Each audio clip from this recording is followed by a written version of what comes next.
कसा नमस्कार. आम्ही इलेलो मासेमारी करू, ती पण आमच्या कोकणी स्टाईल मध्ये.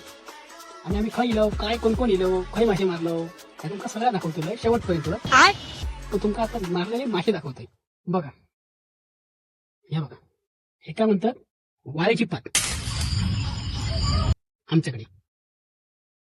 त्यानंतर आमका एक बारीक हैर गावला. हे बघा, एका काही लोक बाम म्हणतात, आम्ही एका हैर म्हणतो. हे दोन माशावर धागाचा नाही ना. बैगन हे बघा, खरा या पिशवीता तुमचं काढून दाखवलं तुम्ही घाबरशात. एकच काढते पहिलं. हा कसा थांबा थांबा, अजून पुढे भरपूर मोठी ट्विस्ट. तो एक हातो हा आणि हेच भाव हा, तो जरा लांब गेलो ते का आम्ही शोधून आणलो. हो, खाऊ नक्की यायचा. तुमका बनवल्यावर नंतर आम्ही सांगतो पत्तो खय खया काय हा, खय येऊ गया काय येऊ गया.